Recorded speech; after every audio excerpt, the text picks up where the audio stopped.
Hello dear students, जीएससीसी विद्यार्थी sir में आपका स्वागत है। आइए 2026 में यदि आप मैट्रिक एग्जाम देने जा रहे हैं तो आपके लिए कुछ महत्वपूर्ण क्वेश्चन, क्षेत्रमिति से संबंधित कुछ महत्वपूर्ण सवाल है तो उसे करते हैं। यदि आप एग्ज़ाम देने जा रहे हैं 2026 में तो ज़रूर देखें, यह आपके लिए काफ़ी लाभदायक होगा। आइए देखते हैं ये पहला सवाल क्या है। कहा जा रहा है दो वृत्तों की त्रिज्याएं क्रमशः 8 सेंटीमीटर और 6 सेंटीमीटर है, उसे वृत्त की त्रिज्या ज्ञात कीजिए। उस वृत्त की त्रिज्या ज्ञात कीजिए जिसका परिधि इन दोनों वृत्तों की परिधियों के योग के बराबर है। बढ़िया क्वेश्चन है, ये सवाल बढ़िया है। तो ऐसे सवाल को कैसे करना है ये आपको दे रखा है, परिधियों का योग बता रहा है। तो ध्यान से सुने और अच्छे तरीके से। सबसे पहली बात है दो वृत्त की त्रिज्याएं दे रखी है, तो यहाँ हम लिखेंगे जो पहला वृत्त है, पहले वृत्त का जो R1 होगा मतलब त्रिज्या होगा R1 बराबर मान लेंगे कितना है 8 सेंटीमीटर। और जो दूसरे वृत्त हैं, दूसरे वृत्त का जो R2 है, त्रिज्या नंबर 2 है, वो कितना दे रखा है तो 6 दे रखा है, तो 6 cm लिखेंगे। अब कहा क्या जा रहा है कि इन दोनों वृत्त को जोड़कर एक नया वृत्त बनाया जा रहा है। अब और बताया जा रहा है कि उसकी क्या परिधि होगी जो इन दोनों वृत्त की परिधियों के योग के बराबर है। तो हम क्या लिखेंगे, यहां लिखेंगे कि नए वृत्त की परिधि, नए वृत्त की परिधि बराबर पहले वृत्त की परिधि, पहले वृत्त की परिधि अब प्लस से दूसरे वृत्त की परिधि, दूसरे वृत्त की परिधि। रुको कलर चेंज करते हैं इसको, नहीं दिख रहा है ना, ठीक है ओपन करो, हो गया। तो नए वृत्त की जो परिधि है वो क्या होगी, पहले वृत्त की परिधि और दूसरे वृत्त की परिधि के बराबर होगी। यहाँ कलर चेंज करते हैं, क्या है कलर, वृत्त की परिधि। तो ध्यान से देखना है, तो हमारा नए वृत्त की परिधि कितनी होगी, तो अगर हम इसको बोले 2 पाई बड़ा आर मानते हैं तो पहले वृत्त की परिधि क्या हो जाएगी पाई 2 पाई R1 प्लस 2 पाई R2।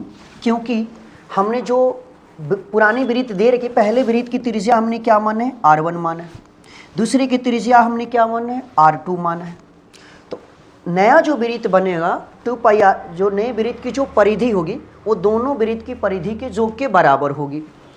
तो यहाँ से क्या हो जाएगा 2 पाई R बराबर क्या हो जाएगा, यहाँ 2 पाई इधर भी है, 2 पाई इधर भी है, तो हम 2 पाई यदि कॉमन लेते हैं तो R1 अब प्लस क्या हो जाएगा R2।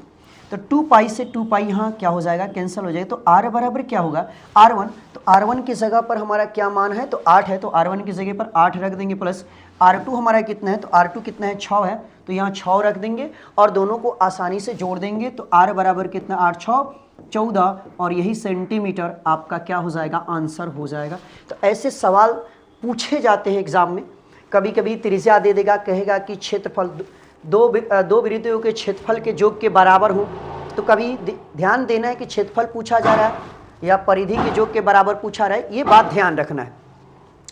आगे का जो सवाल है उसे देखते हैं क्या है क्वेश्चन में। तो कहा जा रहा है एक तार वृत्त के रूप में है जिसकी त्रिज्या 84 सेंटीमीटर है, उस वक्र की भुजा ज्ञात करें। सॉरी, यहाँ वक्र नहीं होगा, वर्ग होगा। उस वर्ग की भुजा ज्ञात करें जो तार को मोड़कर बनाया जा सकता है। तो सबसे पहली बात यह कि मान लिया जाए कि ये वृत्त है और इसी तार से हम एक वर्ग बनाए जा रहे हैं। तो वर्ग बनाएंगे तो वर्ग की भुजा, चारों भुजा क्या होती है बराबर होती है। तो इसका मतलब यह है कि जितना वृत्त का परिधि होगा उतना ही वर्ग का परिधि होगा। बस इसी लॉजिक को लगा लेना है, आसानी से बन जाएगा। तो यहाँ क्या दिया हुआ है, तो सबसे पहले बात यह है कि वृत्त का जो त्रिज्या है R बराबर कितना दे रखा है 84 सेंटीमीटर, वो लिख लेंगे 84 cm। लेकिन वर्ग का जो भुजा है, वर्ग का जो भुजा है हमें ज्ञात करना है, तो वर्ग का भुजा बराबर पता नहीं। तो हम क्या करेंगे, यही मैं बोला ना क्या लगाना है, तो यही लगाना है कि जो वृत्त की परिधि हुई वही वर्ग की परिधि होगी। तो इसको हम लोग ऐसे भी लिख सकते हैं, यहाँ हल कर देते हैं कि जो वर्ग का जो परिधि होगा, वर्ग की परिधि जो होगी वही होगी किसकी, तो वृत्त की परिधि। वृत्त की परिधि दोनों का परिधि बराबर होगा, क्योंकि जितना तार आप वृत्त को बनाने में लगाएंगे उतना ही तार आप वर्ग को बनाने में लगाएंगे। तो वर्ग की परिधि क्या होती है, 4 और गुना होती है भुजा, और वृत्त की परिधि क्या होती है 2 पाई r। तो यहाँ क्या लेंगे 4 गुना भुजा। तो भुजा को ऐसे ही रह देंगे क्योंकि ये हमें पता नहीं है, और 2 गुने पाई का मान 22/7 होता है। त्रिज्या हमारा कितना दे रखा है, ध्यान से पढ़ना, ये क्या दे रखा है, त्रिज्या दे रखा है कितना 84 है, तो हम यहाँ लिखेंगे गुना 84। अब क्या करेंगे, इसको कटाएंगे, देखते हैं कटता है कि नहीं। कट जाएगा, 7 एकम 7 और 7 दूनी 14, यानी 7 से ये 84 कट जाएगा, और ये भी कट जाएगा, 4 तिहाई 12, अर्थात 3 मरतबे कट गया। तो ये कितना हो जाएगा, 3 दूनी 6, 6 दूना 12 के 2 हाथ में 1, 12 और 1 13, यानी 132, और यही हो जाएगा भुजा। तो अतः जो भुजा है, भुजा बराबर क्या हो जाएगा 132, यही क्या हो जाएगा आंसर हो जाएगा। तो ये ध्यान रखना है। तो इस तरह से भी सवाल आते हैं कि एक वृत्त है, जैसे ये दिया हुआ है, तो ये केवल यहाँ पे इसकी परिधि कुछ और भी, त्रिज्या आप बदल सकती हैं, अलग अलग त्रिज्याएँ दे सकती है। तो ऐसे भी सवाल एग्ज़ाम में बनने के चांस रहते हैं। बहुत अच्छा सवाल है, तो इसका प्रैक्टिस अच्छे तरीके से कर ले। फिर आगे का जो सवाल है उसे देखते हैं। 8 सेंटीमीटर भुजा वाले 2 बराबर घन को, 8 सेंटीमीटर भुजा वाले 2 बराबर घन, देखिए घन है जिसकी भुजा क्या है 8 सेंटीमीटर, और ये 2 घन है को जोड़ करके घनाभ बनाया जा रहा है, नहीं बड़ी सी घनाभ बनाई जा रही है। तो घनाभ का पृष्ठीय क्षेत्रफल ज्ञात करना है। बहुत बढ़िया सवाल है। तो यहाँ क्या दे रखा है, हल में हल दिया रहा है, घन की भुजा दे रखी है। तो घन की जो भुजा है, घन की भुजा कितनी है, तो घन की भुजा 8 सेंटीमीटर दी हुई है। तो हमें क्या निकालना है, इस 2 घन है, 2 घन है, और ये 2 घन को जोड़ करके एक बड़ा घनाभ बनाया जा रहा है। तो घनाभ यहाँ से, घनाभ की जो लंबाई होगी, घनाभ की लंबाई होगी, तो लंबाई कितनी होगी, तो दुगुनी हो जाएगी। मैं बता रहा था, एक घन मान लीजिए कि यहाँ है, इसी के जगह एक बगल में घन रख देंगे तो क्या हो जाएगी, इसकी लंबाई बढ़ जाएगी, लंबाई हो जाएगी दुगुनी। तो नहीं 2 गुनी 8 लिख लेंगे, 8 गुनी 2 यानी 16 सेंटीमीटर, 8 गुनी 2 लिख लेंगे, यानी 2 गुना कर देंगे, 16 सेंटीमीटर इसकी लंबाई हो जाएगी। अब क्या बाकी है, तो चौड़ाई, चौड़ाई हमारी कितनी हो जाएगी, तो जो लंबाई है, ये घन की लंबाई और चौड़ाई, लंबाई बदल जाएगी लेकिन चौड़ाई और ऊंचाई इसकी नहीं बदलेगी। तो ये 8 सेंटीमीटर हो जाएगा, ऊंचाई भी क्या हो जाएगा 8 सेंटीमीटर हो जाएगा। अब हमको क्या निकालना है, तब हमको निकालना है घनाभ का पृष्ठीय क्षेत्रफल।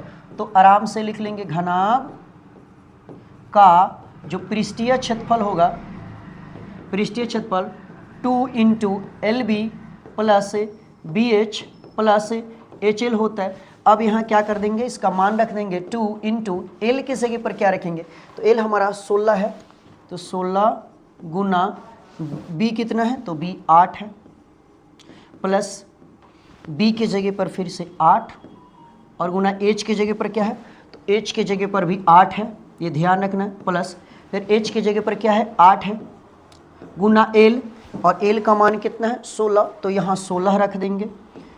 अब गुना करेंगे 2, 16 8 16 25 96 17 16 8 28 है, यानी 128 इधर हो जाएगा, और प्लस 8 8 क्या हो जाएगा 64, फिर 116 में 8 से गुना करेंगे तो 128 हो जाएगा। अब टोटल को जोड़ देंगे तो 2 गुना जोड़ेंगे 128 128 और 64, तो 8 8 16 और 4 20 के 0 हाथ में कितना लगा, 1 2 और 2 4 और 6 10, और हाथ का 2 था, तो कितने हुए 8 8 16 4 20 के 0 हाथ में 2 2 और 6 2 8 और 2 10 और 2 12 के 2 हाथ में 1 1 और 1 2 और 1 3, यानी 320। अब इसकी गुना कर लेंगे, 2 दूनी 4, 3 दूनी 6, 0 यानी 640। अब यही क्या हो जाएगा, सेंटीमीटर स्क्वायर, यही आंसर हो जाएगा।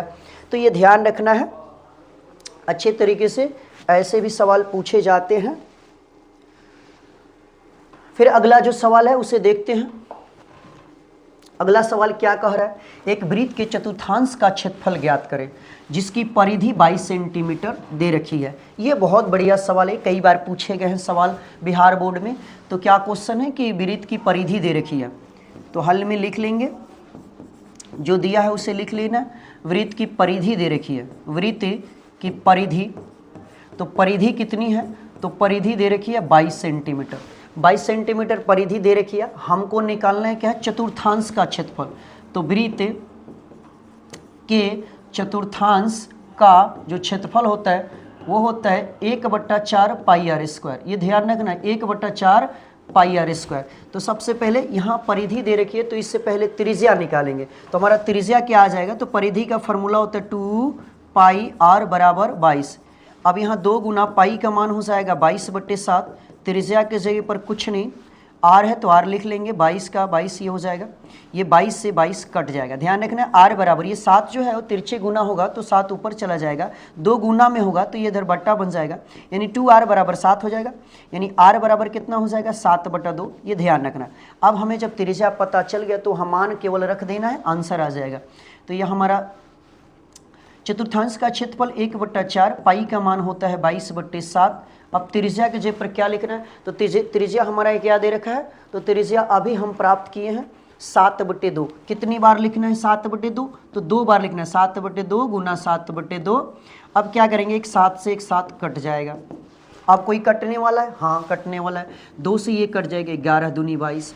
अब कितना हो जाएगा, 11 सत्ते 77, और 4 दूनी कितने हो जाएंगे, बट्टे में 8, यानी 11 सत्ते 77 और 4 दूनी 8, यानी 77/8 हो जाएगा। इसको चाहे तो ऐसे भी लिख सकते हैं, दशमलव में भी लिख सकते हैं, या आप मन करे तो ऐसे भी आप छोड़ सकते हैं, सेंटीमीटर स्क्वायर, यही क्या हो जाएगा, आंसर हो जाएगा। ध्यान रखना है। तो ऐसे भी सवाल पूछे जाते हैं। परिधि बदल देगा, परिधि के जब यहाँ 22 है, कभी 44 दे देगा, कभी 66 दे देगा, कभी 132 दे देगा, तो घबराना नहीं है, केवल अंक बदलेगा, परिधि दिया रहेगा। परिधि से आपको त्रिज्या निकालना है, उसके बाद में चतुर्थांश का क्षेत्रफल पूछे या वृत्त का क्षेत्रफल पूछे, अच्छे तरीके से बना सकते हैं। आइए अगला सवाल देखते हैं। अगला जो सवाल है हमारा क्या कहता है, एक वृत्त जिसकी त्रिज्या 21 सेंटीमीटर, उसे चाप की लंबाई ज्ञात करें। यहाँ उस लिखना चाहिए, थोड़ा सा गलत हो गया है। उस चाप की लंबाई क्या होगी जो वृत्त के केंद्र पर 60 डिग्री का कोण बनाती है। बढ़िया सवाल है। तो सबसे पहले जो दिया है उसे देख लेते हैं, क्या दे रखी है, तो त्रिज्या दे रखी है।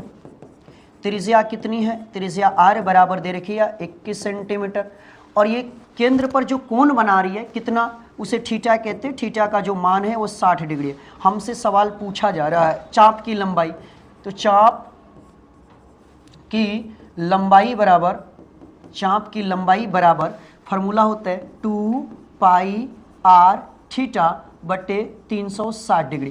तो इस फार्मूला को भी याद रखें। तो चाप की लंबाई बराबर फार्मूला होता है 2 पाई r, यानी परिधि में थीटा बट्टा 360 से आप गुना करेंगे, चाप की लंबाई निकल जाएगी। अब क्या करना है, 2 गुने पाई का मान होता है 22/7, तो 22/7 रख देंगे। त्रिज्या कितना दे रखा है, तो त्रिज्या 21 है, तो यहाँ गुना में 21 लिख देंगे। फिर गुना में थीटा का मान कितना दे रखा है 60, यानी कोण कितना बना था 60 डिग्री का, 60 बट्टा में क्या लिखेंगे 360। एक 0 से एक 0 है, कट जाएगा। 6 के पहाड़ा कितना बार पढ़ेंगे, 6 36। 7 के पहाड़ा कितना बार पढ़ेंगे कि 21 आएगा, तो 7 तिरका 21। अब देखिए 3 की पहाड़े में 3 दूनी 6, 2 से 2 ये कट जाएगा, कितना आया 22, यानी चाप की जो लंबाई होगी 22 सेंटीमीटर, यही आपका क्या हो जाएगा, आंसर हो जाएगा। तो ये कुछ महत्वपूर्ण जो सवाल थे उसको मैंने आपके एग्ज़ाम के दृष्टि से जो मुझे लगा कि ये महत्वपूर्ण सवाल है, इस तरह के सवाल आपके एग्ज़ाम में बनते हैं, इसलिए मैंने इसको बना दिया। तो इस तरह से देखते रहिए। धन्यवाद।